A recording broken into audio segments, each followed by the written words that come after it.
Hey everyone, welcome back, and let's write some more Leetcode today. So today let's solve the problem design Twitter. This is a somewhat challenging problem for a medium, and spoiler alert, this is actually really similar to another Leetcode problem, which is called merge k-sorted lists, and that problem is actually a hard problem, so it's kind of weird that they make this a medium problem because this problem is actually even harder than the merge k-sorted lists problem, but that's okay. So we are told to design a simplified version of Twitter, and this problem is really about which data structures are we going to use for each of these functions. So you really need to have an understanding of trade-offs to make sure that we implement each of these functions in the most efficient way. So there's in total 5 functions we want to do. One is the constructor. So that's where we're really just going to handle what data structures we want to use, like initializing them and all of that. And I'm actually going to start with the implementation for these 2 functions, the follow function and the unfollow function. So any user, in this case, the follower ID is the user, can follow another user, and that's called the followee ID, followee. A little bit confusing for me. But so clearly with this function, we need to keep track that this user is following this user, right? We need a data structure to do that. Now there's a bunch that we could do. The easiest one that you might consider is a map, right? We want to map this user to another user. But of course, a user can actually not just follow one person, but they could follow multiple people. So the simplest idea that you might think of is first, okay, create a hash map, right? Where we're going to map the user ID, right? Just some generic user to whoever they're following, right? We'll call that the followee ID. But it's not just going to be one, so let's actually call it list of followee IDs, right? That's just our naive approach. That's just the first thing that came to our mind. So if each time we get a user and we are told that they follow somebody else, we can just keep adding that, user that they follow to the end of that list that we have, right, in our hash map. This is going to be the key. This is going to be the key is going to map to a list, and we can add a new value to that list in O of 1 time. So that's easy, but now we're introducing a second operation called unfollow. So if a user now wants to unfollow another user, how can we implement it with our current data structure? Well, removing from a list is not as easy as adding to the end of that list, because we might actually have to search through the entire list to even find that followee ID that we're trying to remove, and then removing it is going to be a big O of n time operation. Is there a more efficient way that we can do this? Well, there is a data structure we know that can add and remove in O of 1 time. Do you know what it is? Well, hash map is one of them, but in this case, we don't really need a map. We just need a set of values,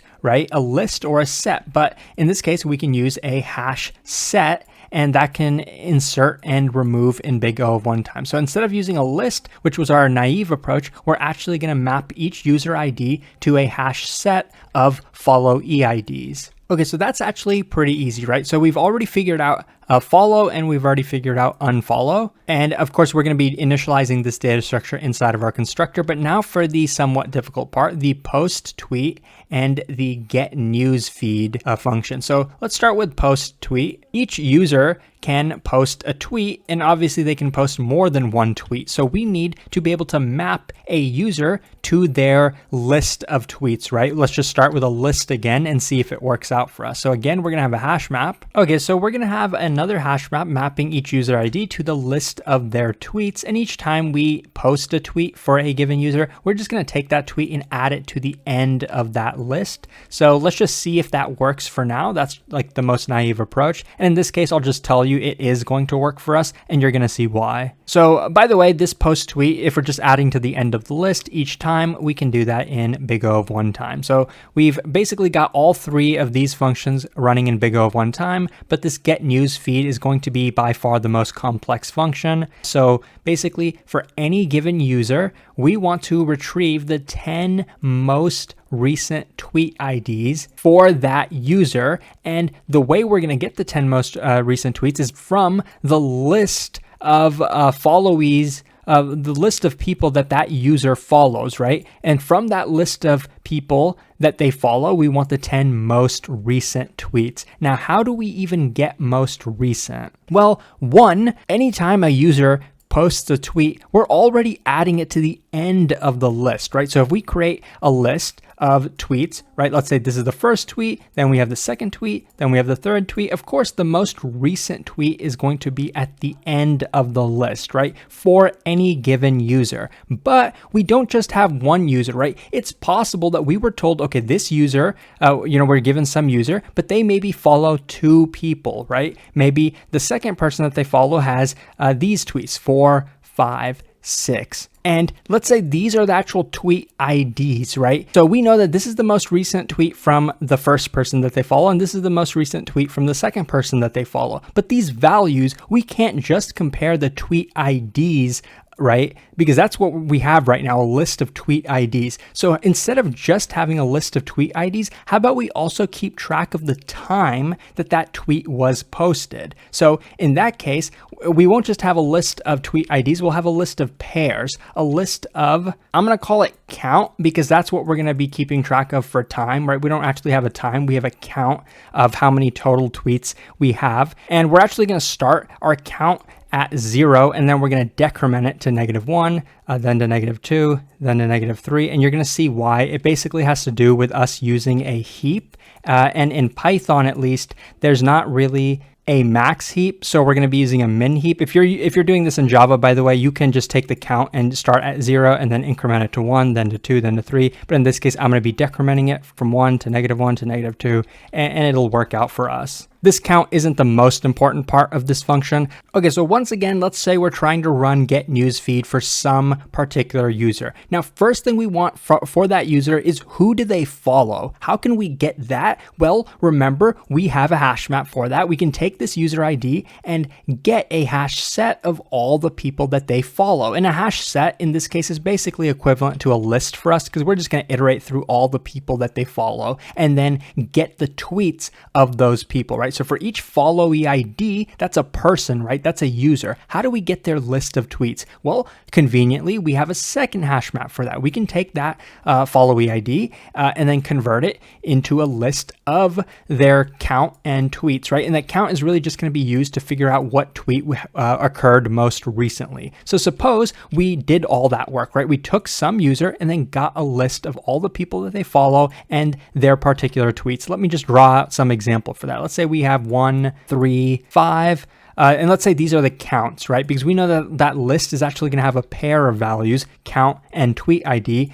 We do care about the tweet ID as well, because that's what we're going to be returning. Remember, we're returning a list of the tweet IDs that occurred most recently, the 10 tweets that occurred most recently. And if there aren't 10, let's say there's only 8 tweets from all the people that they follow, then we occur however many we have, right? We don't go over 10, but if there's less than 10, then we'll return however many we have. But in this case, let's say there are less than 10. Let's say we have 2, 4, and then for the other one, let's say we have 6, 7. So not only do we want at most 10 tweets, but they need to actually be ordered from most recent to least recent. So how do we do that? That's really the main portion of this algorithm. And it's basically exactly like merge k sorted lists. The naive way to do this would run in big O of 10 times k, where k is basically the number of people that user follows. And let me tell you why. Because of course, for each, in this case, we have 3, right? Basically, I'm saying k is equal to 3 because we have 3 different lists. If we're trying to get the most recent tweets and order them in that way, of course, we're going to start at the end of each list, right? So we're going to have a pointer for each list. You can call it an index or whatever you want. And we're going to compare all of these, right? Which one occurred most recently? Which one has the smallest value? In this case, 4 is the smallest value. So what are we going to do? Well, we're going to take 4 and add it to our list. I'm kind of running out of space, so let me just create a variable up here. Sorry if it's messy. So result is going to be our list.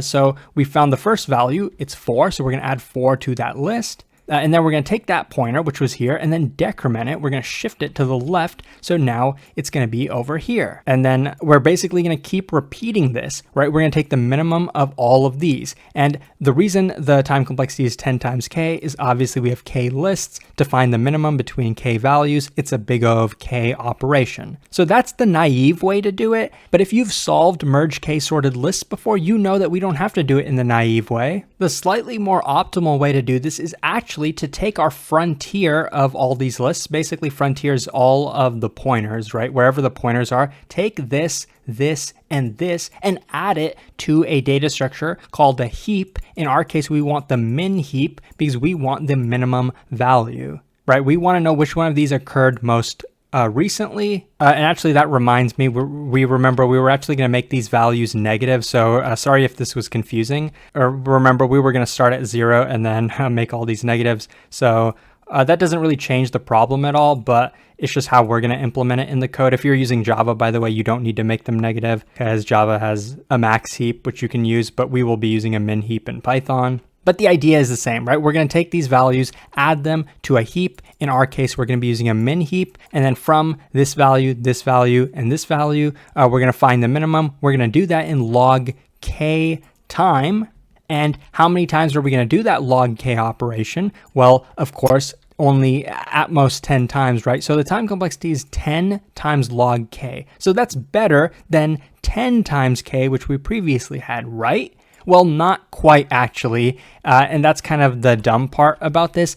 Even if you do use a min heap, it doesn't really change the overall time complexity. Let me tell you why. Because let's say we take each of these k values and we add them to the heap. We can add these values in two different ways. We can push each of these values, which would result in k times log k, just to push these values, these k values to the min heap. Or we could run heapify, which would be a big O of k time operation. So that, in addition to our 10 times log k, it makes the overall time complexity still big O of k, which is what we already originally had. So it actually doesn't change the overall time complexity. But the benefit is if we were running this algorithm in a generic case where we didn't have to actually receive 10 different tweets, maybe we had to receive up to n tweets, our algorithm using a heap would be more efficient. So I think I've talked enough about the complexity and how we're actually going to design this. Now it's actually time to implement the solution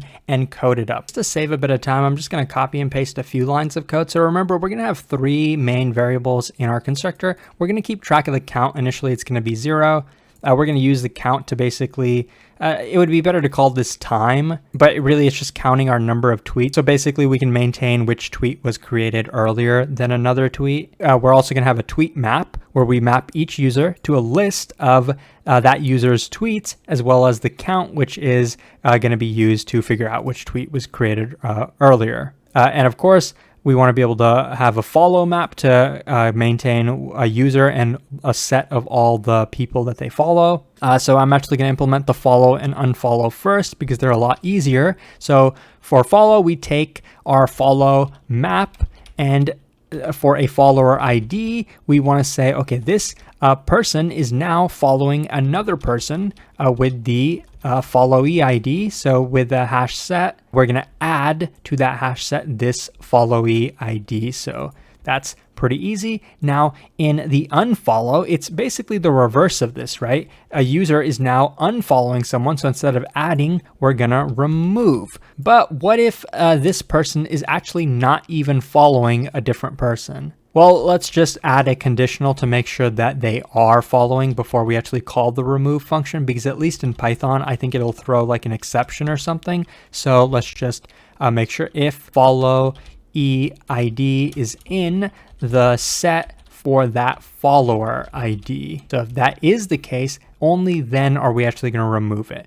Okay, so that was the easy part. Now let's do post tweet. It's the second easiest. So for any user, they just created a tweet. So we want to be able to record that. So in our tweet map, we're going to say, oh, and by the way, I didn't mention, we're using default dicts in this case, default dictionaries or hash maps. In this case, of course, we have a list, right? That's going to be what we're recording. And in this one, we have a set. The main reason I'm doing it like this is just to save a couple lines of code. If we didn't have default dicts, we could have just initialized it to a regular hash map.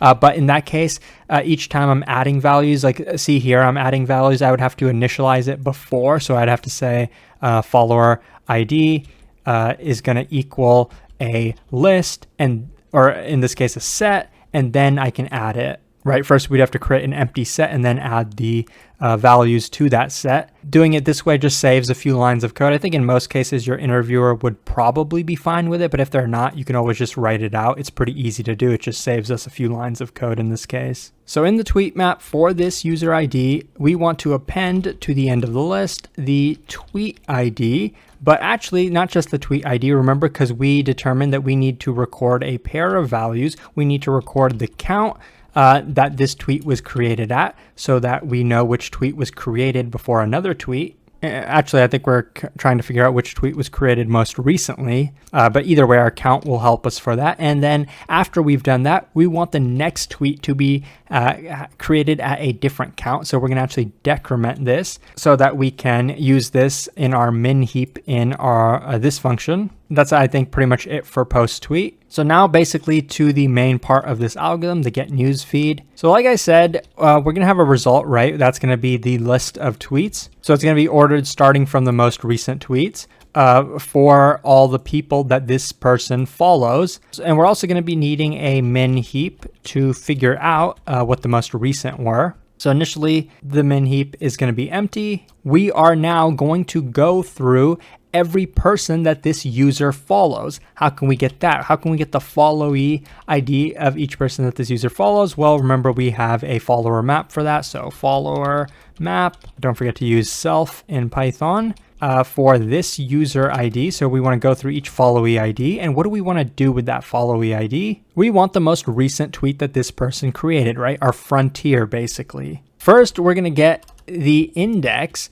and that index is basically just going to be the last value of the list. So first, to even get the list, we need the tweet map of this followee ID. So this will give us a list. We want the length of this list -1 because that will give us the last index. And using that last index, we can take that list. So this is the list. We're going to index it. So basically look at this position of the list, which will give us the last value. And remember, this itself is a pair of values, the count and the tweet ID. So count, tweet ID. And this is what's going to be added to our min heap. So I'm initially just going to append this to the min heap. We don't need to heap push it or anything. And then we can heapify this after we've added every value that we want to it.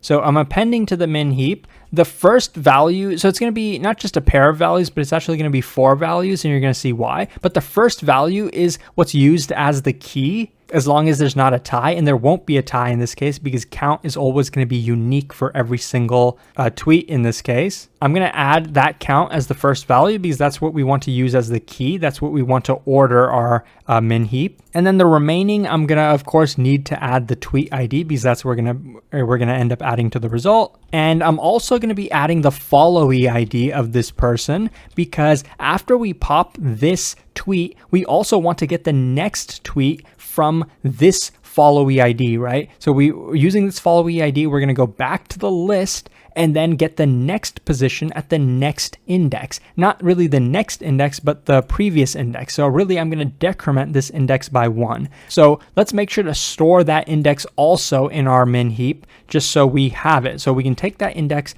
decrement it by 1, but we're basically saying that this is the next position we're going to look at in our list over here, as long as it's greater than or equal to 0. Basically, as long as there are still elements in that list for that followee ID. Okay, that's definitely a lot going on here, which is why this problem is pretty difficult for a medium. And actually, one thing I forgot to do is we're not 100% sure that this followee ID, this person even has any tweets that they created. So before we even try to, look at it inside of the tree map, and before we try to look at some index, let's make sure that it at least has one tweet. So basically, if followee ID is in self.tweetMap, if that is the case, then they have at least one tweet. So that's when we're going to be actually running this portion. Okay, so we go through every person that they follow. After we do that, let's make sure to actually turn this list, because right now it's just a list. We want to turn it into a heap, a min heap. So in Python, we can do that like this, heapq.heapify to that heap.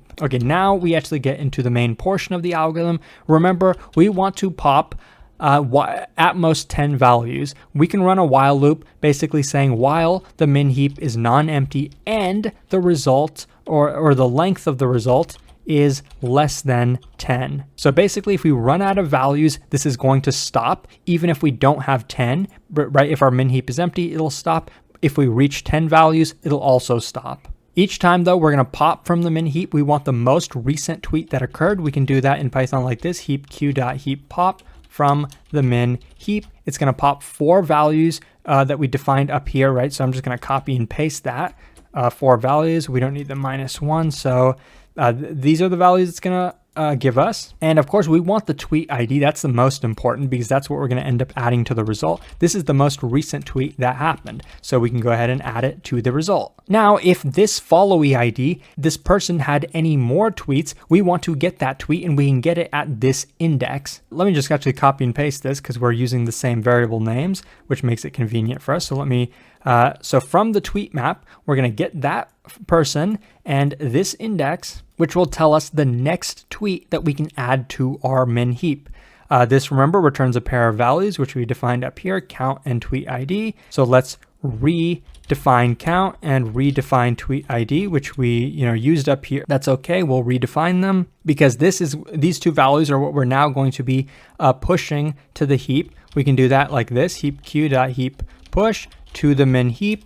And we're always adding 4 values to it. The first one is going to be the count. Next is going to be the tweet ID. Next is going to be the followee ID, which we have up above. And last is going to be the index, but remember we always add the index -1 because we're adding the next index. But don't forget, we just ran these 2 lines of code, right? But we're assuming that the index is going to be valid. We're assuming that the index is going to be greater than or equal to 0, that that person has some more tweets left that we haven't already added to the min heap. So let's make sure to have that conditional up above. Okay, and quite a bit of code, but luckily that is all of it. So after all of that is done, we have 10 tweets. We can go ahead and return the result. And of course I missed a name. So this is follower map, but we don't need the ER. Okay, and I had one last bug, and it actually had to do with how we read the problem. They actually define the news feed like a user is actually technically following themselves. Basically, we want the 10 most recent posts from the people that they follow, including themselves. So before we even run this function, what we're actually going to do is to the follow map of that person, we're just going to add themselves to it. I think that's one of the easiest ways to do this. So for that user ID, we're going to add themselves to it. So I think that's kind of dumb. If I was doing this in a real interview, I think I'd probably miss this detail, but it's just one thing you need to do to pass this problem. So now let's run it. I really hope I don't have any more bugs. And luckily it actually does work. So you can see on the left, yes, it works and it's pretty efficient. So I really hope that this was helpful. If it was, please like and subscribe. It really supports the channel a lot. Consider checking out my Patreon where you can further support the channel, and hopefully I'll see you pretty soon. Thanks for watching.